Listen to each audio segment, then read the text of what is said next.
Shalom, selamat pagi jemaat GBI Immanuel Ambarawa yang dikasihi oleh Tuhan. Puji Tuhan, tadi pagi saya sudah sampai Cilamaya lagi dengan selamat, tidak kurang suatu apapun oleh berkat dan kasih karunia Tuhan. Tentu saja terima kasih atas dukungan doanya. Tidak lupa kami juga mengucapkan banyak terima kasih atas perhatian dan kasihnya kepada ayah kami, Bapak Cornelius Sugiono, dalam acara pemakamannya yang telah dilakukan dengan baik. Terima kasih atas kasih dan perhatiannya kembali sekali lagi. Tuhan Yesus memberkati. Kiranya Tuhan yang membalas sesuai dengan kasih karunia Allah Bapa kita. Nah, pagi hari ini kita kembali lagi melakukan ibadah secara online karena situasi sekarang masih PPKM. Kalau rekan pelayanan saya menyatakan PPKM itu adalah percaya pasti Kristus menolong. Percaya pasti Kristus yang menolong kita. Haleluya. Yuk sama-sama kita datang di dalam doa. Terima kasih Tuhan untuk berkat kasih karunia-Mu sehingga kami boleh ada sebagaimana kami ada ini. Semuanya atas berkat dan perlindungan, kasih dan kemurahan-Mu saja. Bukan karena kuat dan gagah kami, karena oleh semua kebaikan-Mu Tuhan. Tuhan, pagi hari ini kami mau bersama-sama belajar merenungkan firman-Mu. Kiranya Engkau mengurapi kami semua dimanapun kami berada. Karena kami percaya Engkau adalah Allah yang maha hadir. Sehingga ketika Engkau hadir di tengah-tengah kami, Engkau akan mengurapi kami. Engkau akan melawat kami. Yang sakit boleh dipulihkan, boleh disembuhkan. Sehingga oleh kuasa bilur darah-Mu kami boleh disembuhkan. Terima kasih Tuhan. Kami akan mendengarkan pemberitaan firman-Mu pagi hari ini. Di dalam nama Tuhan Yesus. Haleluya. Amin. Puji Tuhan. Khotbah terakhir Bapak Gembala kemarin adalah tentang iman. Dan pagi hari ini kita juga akan bersama-sama belajar tentang iman, yaitu dengan judul Iman di dalam Tuhan. Iman adalah hal yang sangat mendasar bagi kehidupan kita orang percaya. Nah, berbicara tentang iman adalah seperti berbicara tentang fondasi. Kita semuanya tentu tahu fondasi sangat penting dari sebuah bangunan. Semakin kokoh fondasinya, maka bangunan di atasnya akan semakin kuat dan tidak akan rubuh. Yuk sama-sama kita baca di dalam 2 Petrus 1 ayat 5 sampai dengan 7. 2 Petrus 1 ayat 5 sampai dengan 7. Justru karena itu, kamu harus dengan sungguh-sungguh berusaha untuk menambah kepada imanmu kebajikan, dan kepada kebajikan pengetahuan, dan kepada pengetahuan penguasaan diri, kepada penguasaan diri ketekunan, dan kepada ketekunan kesalehan, dan kepada kesalehan kasih akan saudara-saudara, dan kepada kasih akan saudara-saudara kasih akan semua orang. Nah, iman adalah fondasi dari beberapa hal di atasnya. Kalau kita perumpamakan bangunan, maka iman adalah bangunan paling di bawah. Jadi, iman, kemudian tingkat selanjutnya atau level berikutnya ditambahi dengan kebajikan, kemudian naik level lagi, kemudian ditambahi dengan pengetahuan, hikmat, marifat, kemudian ditambahi lagi dengan penguasaan diri, ditambahi lagi dengan ketekunan. Naik level berikutnya lagi, kesalehan. Nah, kemudian naik level lagi adalah kasih akan saudara-saudara. Apakah berhenti di situ, hanya kasih kepada saudara-saudara seiman saja atau saudara kandung? Tidak, ternyata. Ternyata harus ditambahi kasih akan semua orang. Nah, seumpama bangunan rumah, maka lantai dasarnya adalah iman.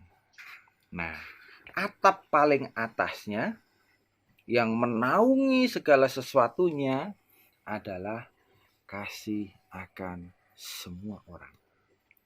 Apabila kita refleksikan dalam kehidupan sehari-hari kita dengan orang lain, maka iman adalah isi hati kita di dalam hati kita ini.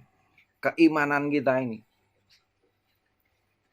Kemudian untuk melahirkan tindakan dalam kehidupan sehari-hari, perbuatan nyata kehidupan sehari-hari kita adalah mencerminkan kasih kepada semua orang. Jadi diawali dengan iman di dalam hati kita. Kalau kita menyatakan sebagai orang beriman, maka wujud muncul tindakan kita dalam kehidupan sehari-hari adalah kasih akan semua orang. Nah, bicara tentang iman adalah berbicara tentang sesuatu yang tidak terlihat karena letaknya di dalam. Akan tetapi memiliki dampak yang nyata di dalam kehidupan kita. Sedikitnya saya memberikan 3 poin iman di dalam Tuhan bagi kita orang percaya. Poin yang pertama, iman tidak bisa didasari atas hasil. Poin yang pertama, iman tidak bisa didasari atas hasil. Seumpama saya menanam pohon mangga. Harapan saya adalah pohon mangga tersebut berbuah manis. Ternyata ketika sampai pada waktunya berbuah, setelah saya pupuk, saya pelihara sekian lama, tiba waktunya berbuah, matang pohon, saya petik. Ketika hasilnya setelah saya kupas ternyata saya makan dan hasilnya kecut, maka yang saya dapat adalah rasa kecewa.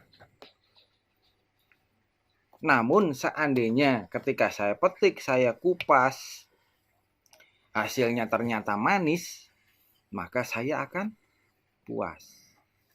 Nah, demikian juga dengan kehidupan keimanan kita. Kalau kita berdasarkan pada hasil puas atau tidaknya, maka iman kita tentu tidak akan stabil. Cenderung seperti gelombang air laut, naik turun, pasang surut. Ketika hasilnya kita senang, kita merasa puas, kita akan menyatakan, iman saya lagi di atas. Ketika iman di atas, kita berangkat ke gereja.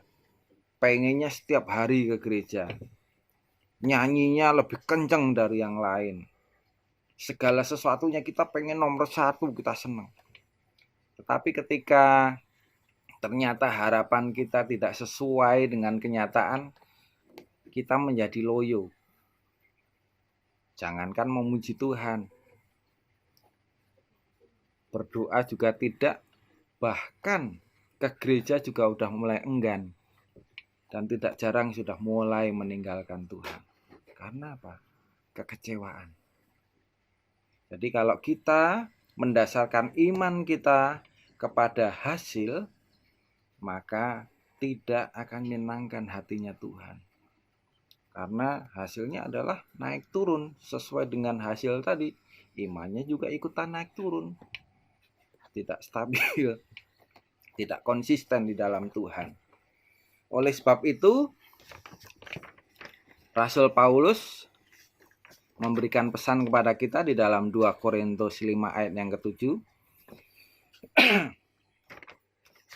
Sebab hidup kami ini adalah hidup karena percaya, bukan karena melihat.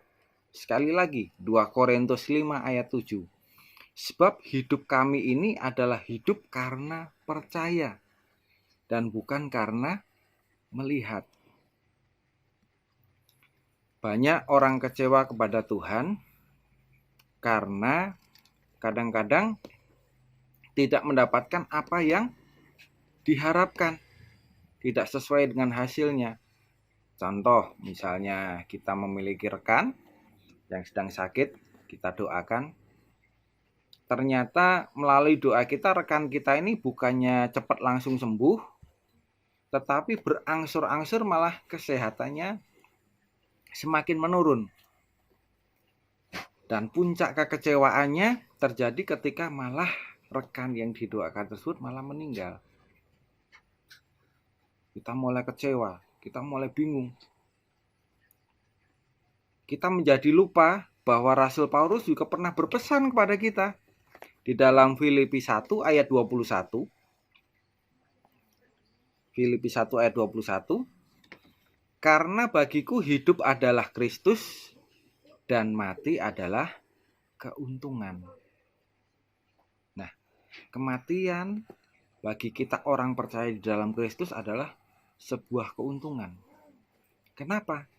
Keuntungan karena Allah telah menilai pekerjaan kita. Allah telah menimbang pekerjaan kita sesuai dengan yang dimaui Tuhan. Pekerjaanmu telah selesai, nak. Kamu telah selesai. Mari datang kepadaku. Mari bergabung denganku dalam pesta anak domba Allah.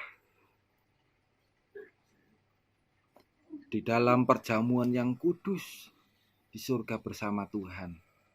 Menikmati kasih karunia Tuhan. Duduk di atas pangkuannya Tuhan dalam pelukan Allah Bapa kita. Segala kesusahan, segala kesedihan, bahkan sakit penyakit telah berlalu. Kita lupa bahwa mereka telah ternyata mendapatkan keuntungan di balik rasa kecewa kita tadi. Karena apa? Kita lupa. Oleh sebab itu, dengan tegas Rasul Paulus mengatakan tersebut. Karena bagiku hidup adalah Kristus.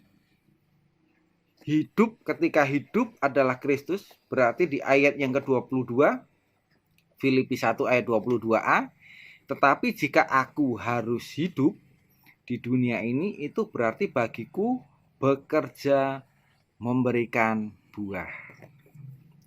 Berarti kehidupan kita sebagai orang percaya juga selain kita memiliki iman yang kuat, kita juga harus berbuah bagi orang lain. Diberkati untuk memberkati. Dipulihkan untuk memulihkan. Ditolong untuk menolong. Bukan karena kita sudah ditolong, bukan karena kita sudah merasa mendapatkan jasa baik dari orang atau dari Tuhan, bukan. Sebagai wujud rasa syukur kita kepada Tuhan, bahwa Tuhan telah menolong kita, Tuhan telah memberkati kita dengan luar biasa, sehingga nyatalah bahwa itu berarti bagiku bekerja memberikan buah. Keuntungan sudah lebih dulu menyelesaikan pertandingan imannya. Ya. Kemudian ada juga orang yang kecewa atas sesuatu yang dia doakan, kemudian mulai memutuskan meninggalkan Tuhan. Ada banyak mulai meninggalkan Tuhan, mulai meninggalkan imannya, mulai meninggalkan pelayanannya, mulai meninggalkan kasihnya yang mula-mula pada Tuhan. Walaupun kadang-kadang kalau secara jujur ya, boleh dibilang jujur, justru kitalah sebenarnya yang mengecewakan pribadinya Tuhan. Karena pada endingnya Tuhanlah yang dikecewakan. dengan kita mulai meninggalkan pelayanan, dengan kita mulai meninggalkan kasih mula-mula kita kepada Tuhan. Kemudian kalau kita boleh jujur kembali, kalau kita ingat-ingat daftar permintaan doa kita, permohonan kita, harapan kita pada Tuhan, kita checklist. Seringkali banyak yang ketika kita sadari ketika Tuhan tidak menjawab doa itu, terus kemudian kita bersyukur. Terima kasih Tuhan, waktu itu Tuhan tidak menjawab doaku. Kalau Tuhan menjawab doaku waktu itu, saya pasti tidak akan di posisi saat ini. Tuhan sangat baik karena sudah menolong saya. Kita cek kembali list permintaan kita. Kita jujur-jujuran sama Tuhan. Pasti ada kejadian seperti itu. Kita bersyukur. Karena apa? Kita akhirnya tahu maksud dan rencana Tuhan itu ternyata demikian. Oh Tuhan, terima kasih Tuhan. Seandainya saya di posisi itu, waduh, ternyata perusahaan itu tuh bangkrut. Terima kasih Tuhan, saya diperkenankan untuk tetap menjabat di posisi ini karena Tuhan sayang saya. Tuhan memberikan pilihan yang terbaik bagi saya. Karena apa? Rancanganmu bukan rancanganku, jalanmu bukan jalanku. Sebab apa? Rancangan yang senantiasa Tuhan berikan adalah mendatangkan damai sejahtera dan bukan kecelakaan semata. Kemudian poin yang kedua, di mana iman kita di dalam Tuhan,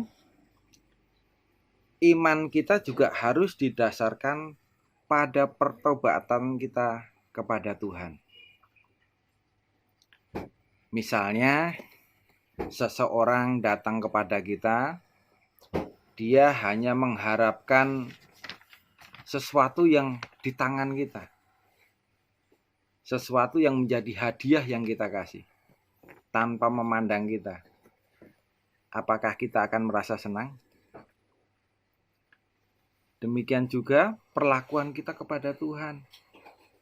Seringkali hanya ingin mendapatkan keuntungan dari berkat-berkat Tuhan saja. Ini sama saja dengan kita ingin mendapatkan berkat dari Tuhan, namun tanpa melalui proses pertobatan. Kita ingin mendapatkan berkat Tuhan, kita ingin diberkati, kita ingin dibenarkan, namun kita tidak mau bertobat. Itu sebabnya iman kita harus mengarah kepada pribadinya Tuhan. Siapakah Dia? Apa karakternya Tuhan?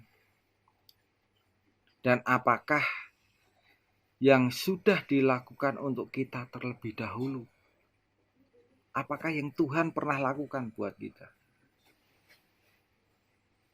Kita seringkali melupakan kebaikan Tuhan dengan tertutup oleh hanya sebutir rasa kekecewaan.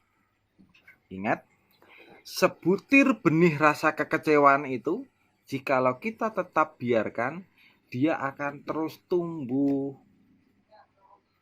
Dia akan terus tumbuh semakin besar sehingga apa? Menutupi apa yang Tuhan pernah kerjakan di dalam kehidupan kita. Menutupi seluruh kebaikan Tuhan di dalam kehidupan kita dan mulai menyangkali Tuhan. Ingat, awal kekecewaan hanya sebutir. Namun jika dipelihara, maka akan menjadi bahaya karena akan semakin besar di dalam kehidupan kita. Kita menjadi lupa akan kasih kita kepada Tuhan karena Dia terlebih dahulu mengasihi kita. Percayalah, bahkan selagi kita hidup di dalam dosa sekalipun, Ingat, bahkan ketika kita sedang hidup di dalam dosa sekalipun, Tuhan sudah membuat hal-hal yang luar biasa bagi kita semua. Apa buktinya? Dengan kematiannya di atas kayu salib. Itu merupakan bukti kasih Tuhan yang sungguh besar bagi kita. Sehingga kita telah dibenarkan, kita telah diselamatkan, dosa-dosa kita diampuni. Bahkan oleh bilur-bilur darahnya, kita juga mendapatkan kesembuhan yang daripada Tuhan.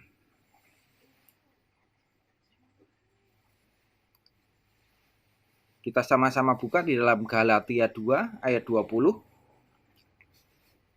Galatia 2 ayat 20.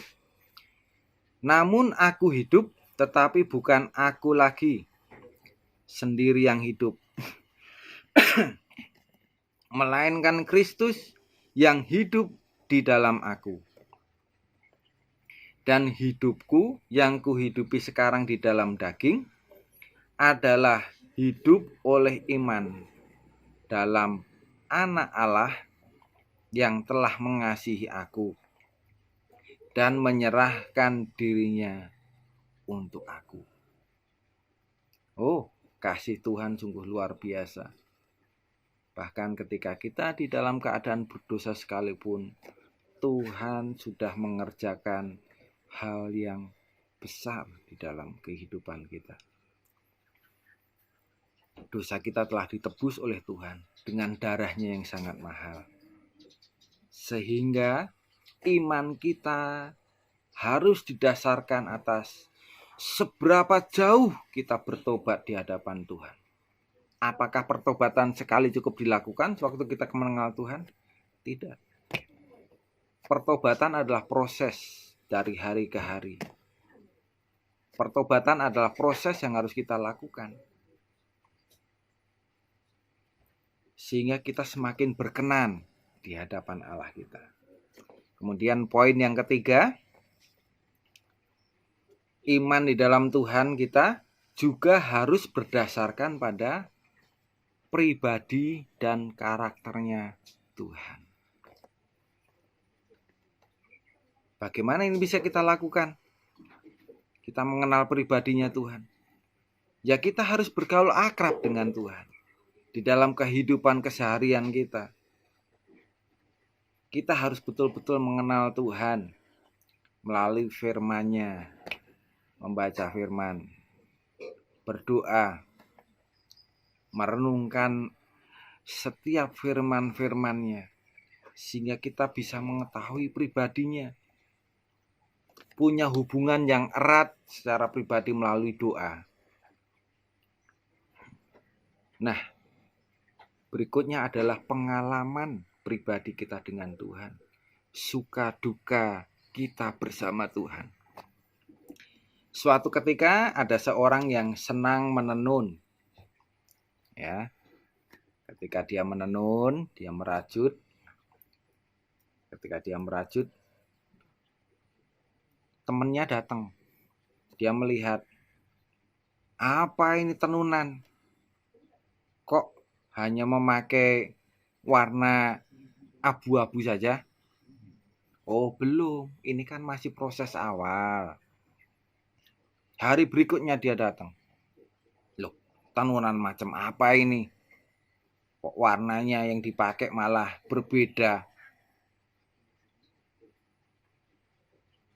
Warnanya malah pakai putih. Jadinya tambah pucat. Warna berikutnya.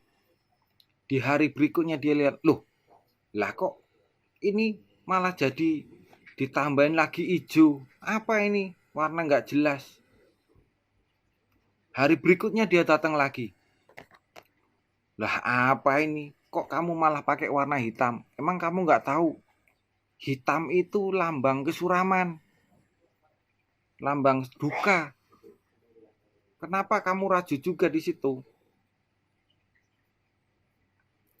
Karena terakhir kali melihat warna hitam, dia nggak suka warna hitam. Akhirnya beberapa hari kemudian dia nggak mengunjungi teman yang merajut tadi. Sampai suatu ketika, karena ada satu keperluan, dia datang ke rumah temannya. Dia melihat di tembok ruang tamunya.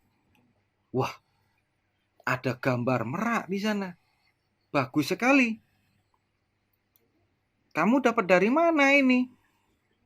Loh, kan kemarin kamu yang melihat saya merajut. Wah, jadi bagus ya. Bermacam-macam warna. Kamu memang hebat. Kamu pinter. Bukan saya yang hebat, tetapi hasil dari pemancaran warna ini yang membuatnya menjadi indah. Nah, demikian juga dengan kehidupan kita. Mungkin saat ini Tuhan sedang merenda kehidupan kita. Suka dan duka datang silih berganti. Itu yang akan membuat kehidupan kita semakin indah. Tidak hanya itu saja, itu yang akan memperkuat iman kita. Ketika kita mengalami duka, kesedihan, maka kita akan datang dengan penuh harap kepada Tuhan.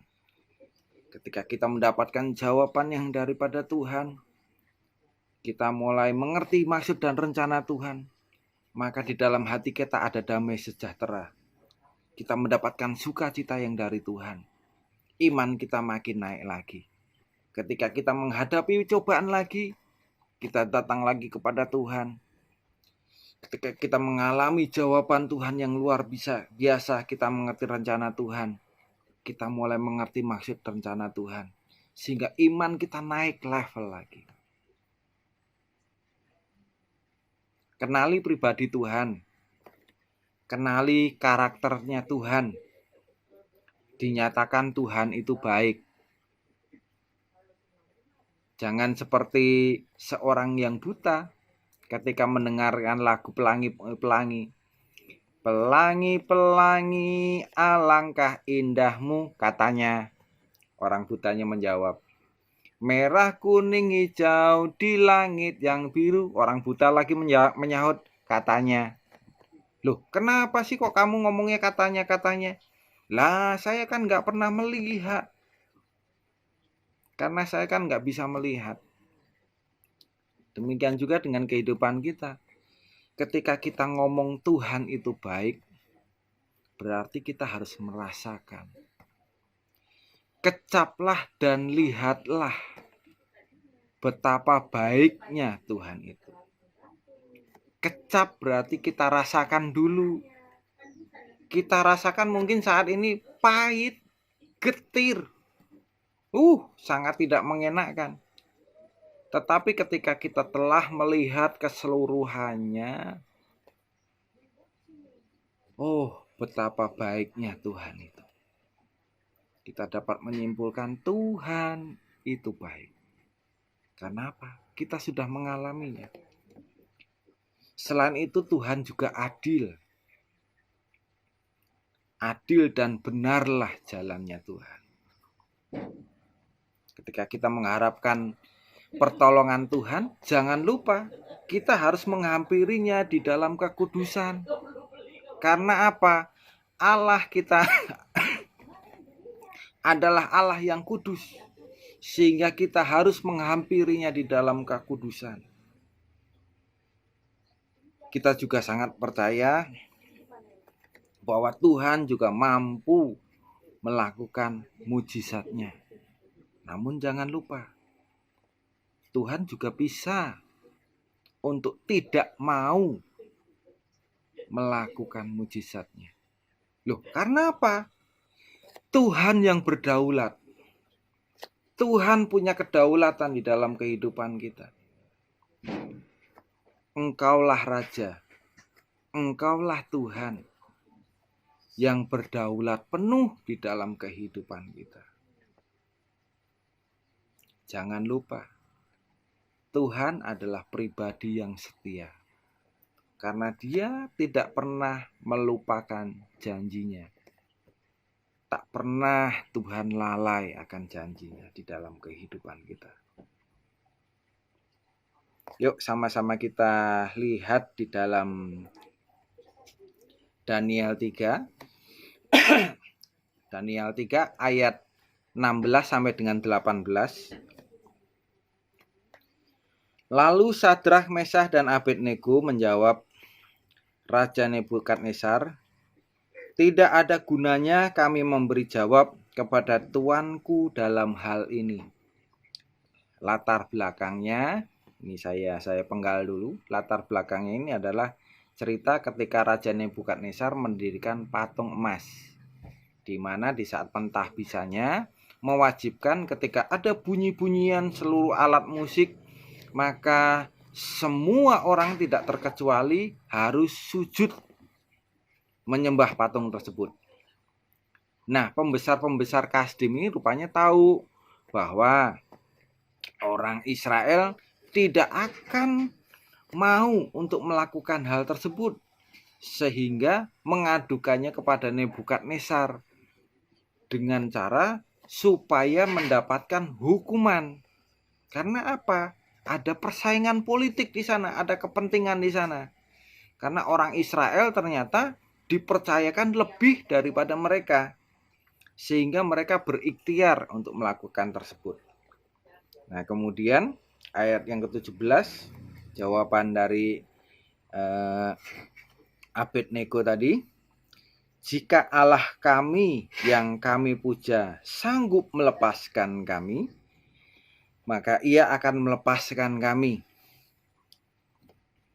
dari perapian yang menyala-nyala itu, dan dari dalam tanganmu, ya Raja." Ayat yang ke-18, "Tetapi seandainya tidak diselamatkan," maksudnya, "hendaklah tuanku mengetahui, ya Raja, bahwa kami tidak akan memuja dewa tuanku dan tidak akan menyembah patung emas yang tuanku dirikan." Ini adalah menunjukkan iman yang konsisten. Karena apa?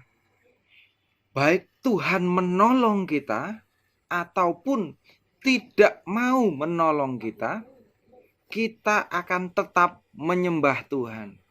Karena apa? Kita tahu rancangan Tuhan adalah yang terbaik bagi kita. Iman kita bisa semakin bertumbuh.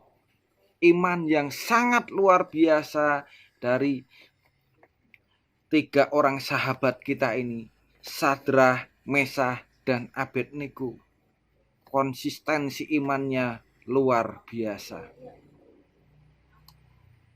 Seandainya tidak ditolong pun, mereka akan tetap memutuskan untuk menyembah Tuhan. Bagaimana dengan kita? Apakah di saat paling terburuk sekalipun kita akan tetap menyembah Tuhan? Di saat keadaan yang paling sulit di dalam kita, di dalam kehidupan kita, apakah kita tetap memutuskan untuk menyembah Tuhan? Satu lagi contoh untuk menguatkan kita semua di dalam 1 Yohanes 5 ayat yang ketiga. 1 Yohanes 5 ayat yang ketiga.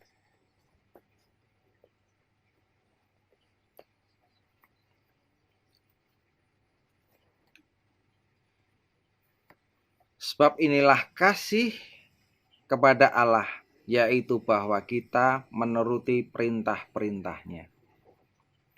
Perintah-perintahnya itu tidak berat. Contoh untuk kita mengenal Tuhan, kita mengenalnya melalui perintah-perintahnya. Ayat ini mengatakan perintah-perintahnya itu tidak berat. Waduh, kalau kembali kami refleksikan kehidupan kejadian yang kami alami kemarin, luar biasa. Tuhan memberikan perintahnya kepada kita untuk mengampuni. Oh, luar biasa. Luar biasa pertentangan di dalam keluarga kami kemarin. Di dalam pribadi kami tersendiri. Terlebih lagi. Karena apa? Pertempuran yang sejatinya itu adalah di dalam diri kita. Apakah kita mau nurut perintahnya Tuhan? Atau kita mau nurut dengan suara-suara di sekitar kita? Oh ya tidak bisa begitu. Oh ya harusnya begitu. Oh ya kudunya begini. Suara manakah yang akan kita dengar? Apakah kita mau mendengarkan suara Tuhan atau suara orang? Pertentangan di dalam hati kami sangat berat. Namun puji Tuhan, ketika hal ini terjadi dan kami memutuskan untuk segera bertemu dengan seseorang yang bertabrakan dengan Bapak kemarin, kami berpikir, kami ingat cerita Bapak sewaktu menikah dengan Ibu. Pagi harinya gaun pengantin yang akan dipakai, yang seharusnya mau dipakai, malam harinya hilang diambil orang. Bapak dan Ibu kebingungan, gaunnya di mana? Mau pakai apa? Puji Tuhan ada pertolongan dari Tuhan sehingga Ibu bisa tetap mengenakan gaun pengantin meskipun bukan gaun pengantin yang seharusnya. Beberapa hari kemudian pencuri tersebut tertangkap. Dan ketika tertangkap, Bapak mendatangi bukan dengan amarah, bukan dengan kesal, tetapi dengan kasih. Dipeluk dan ditanya, kamu mencuri kenapa? Kamu butuh apa? Apa yang diperlukan orang tersebut, Bapak penuhi. Belajar dari sana, maka kami memutuskan untuk mengasihi, untuk mengampuni. Kami lepaskan pengampunan. Memang berat, sangat berat. Namun bagaimanapun itu adalah perintah Tuhan, hukum Tuhan. Taat itu memang berat. Luar biasa berat. Namun kami percaya dengan taat itu ada kunci berkat. Kita mendapatkan berkat damai sejahtera setelah kami mengampuni. Setelah memutuskan untuk memaafkan, mengampuni. Ada damai sejahtera yang mengalir di dalam hati kami. Sehingga kita bisa bersaksi. Sehingga kita bersaksi menyatakan cinta kasihnya Tuhan. Saya peluk orang tersebut. Saya tanya, kamu yang luka yang mana? Yang sakit yang mana? Terimalah itu sebagai tanda kasih kami, sebagai tanda kasih orang tua kami kepada Anda. Kami mengampuni Anda. Dan damai sejahtera itu mengalir di dalam hati saya. Saya bisa melepaskan pengampunan luar biasa yang daripada Tuhan. Memang dengan mengampuni, posisinya tidak merubah masa lalu. Dengan mengampuni tidak merubah segala sesuatu yang terjadi kemarin. Namun dengan mengampuni, kita bisa membuka masa depan. Kita menawarkan diri. Datanglah kemari, kapan saja.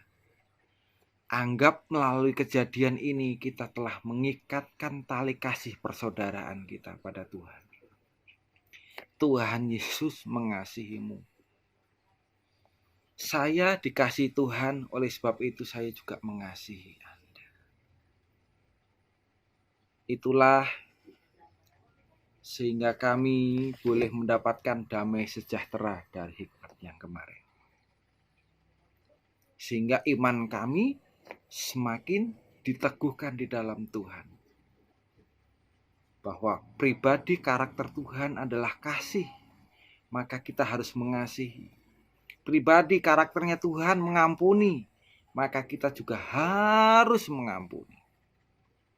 Nah, demikianlah 3 poin utama di dalam kehidupan kita sebagai orang percaya. Iman di dalam Tuhan yang pertama harus tidak boleh didasarkan kepada hasil. Jadi iman kita tidak boleh didasarkan atas hasil. Karena apa? Menghasilkan iman yang labil. Tetapi dasarkan iman kita kepada percaya kepada Tuhan Yesus Kristus. Kemudian iman juga harus didasarkan pada pertobatan kita kepada Tuhan. Semakin dalam kita bertobat hari lepas hari, kita semakin menjadi sama dengan Kristus. Kemudian poin yang terakhir adalah iman juga harus didasarkan pada pribadi pengenalan karakter kita, pribadi Kristus. Jadi iman didasarkan pada pribadi karakternya Tuhan. Semakin kita mengenal Tuhan, semakin iman kita bertumbuh di hadapannya. Amin. Untuk renungan firman pada pagi hari ini, kiranya Tuhan Yesus memberkati. Mari sama-sama kita datang pada Tuhan. Terima kasih Tuhan buat firman-Mu pada pagi hari ini. Kami boleh mendapatkan kekuatan baru bahwa iman kami bukan didasarkan pada hasil, tetapi berdasarkan percaya kami kepada Tuhan. Iman kami juga harus didasarkan pada pertobatan kami kepada Tuhan. Dan ketiga, iman kami juga harus didasarkan pada pribadi dan karakternya Tuhan. Sehingga kami boleh melakukannya di dalam kehidupan kami. Kami boleh mengerti bahwa Tuhan adalah baik. Terima kasih Tuhan. Sebentar kami mau juga berdoa syafaat bagi bangsa dan negara kami. Engkau berkati pemimpin-pemimpin bangsa kami, dari pemerintahan tertinggi sampai terendah. Mari urapi mereka Tuhan dengan kuat kuasa-Mu, dengan hikmat-Mu, sehingga boleh menjalankan pemerintahan ini dengan baik, menuju Indonesia yang makmur dan sejahtera. Kami juga berdoa untuk anak-anak-Mu yang duduk dalam lembaga tinggi negara dan lembaga pemerintahan. Kiranya Engkau urapi mereka, jadikan mereka terang-Mu, sehingga boleh membawa damai sukacita bagi bangsa kami ini. Terima kasih Tuhan, di dalam musim pandemi ini Tuhan, kiranya Tuhan terus pakai pemerintahan kami sebagai alat-Mu, sehingga pandemi ini bisa berlalu. Kami percaya Tuhan, jika Indonesia dipulihkan, jika Indonesia sehat kembali, maka kami percaya anak-anak-Mu ini juga dipulihkan dan disehatkan Tuhan. Kami percaya kami bisa melakukan aktivitas kembali seperti sedia kala. Terima kasih Tuhan, kami juga menyerahkan anak-anak-Mu ini, jemaat GBI Immanuel Ambarawa dimanapun berada, dengan segala keberadaannya Tuhan. Kiranya Tuhan tolong sertai kami Tuhan, pimpin kami Tuhan, lindungi kami Tuhan dengan naungan kepak sayap-Mu Tuhan. Kami percaya bahwa Engkau senantiasa juga mencurahkan berkat yang berlimpah di dalam kehidupan kami Tuhan. Kami berdoa bagi jemaat-Mu yang saat ini mengalami sakit penyakit.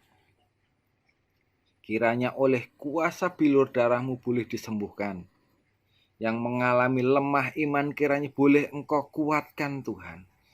Sehingga boleh bersama-sama dengan kami kembali bersekutu, memuji serta memuliakan nama-Mu. Terima kasih Tuhan. Kami menyerahkan seluruh kehidupan kami yang bekerja, yang pada orang lain, yang berwira swasta, berdagang mandiri, yang masih menjadi mahasiswa, pelajar, semuanya Tuhan berkati dengan segala aktivitas kami, dan perlindungan Allah yang sempurna senantiasa melingkupi kami Tuhan. Terima kasih Tuhan, sebentar kami menyelesaikan ibadah ini, kami memohonkan berkat yang daripada Engkau.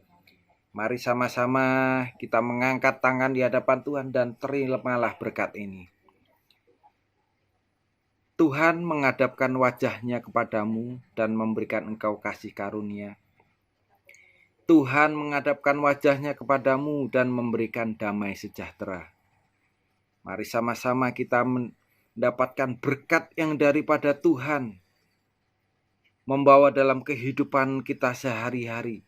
Berkat dari Allah Bapa yang Maha Tinggi, di dalam nama putranya Tuhan Yesus Kristus, dan persekutuan yang manis dengan Roh Kudus senantiasa menyertai kita sekalian dari sekarang sampai Maranatha, Tuhan Yesus datang yang kedua kali. Di dalam nama Tuhan Yesus, haleluya, amin.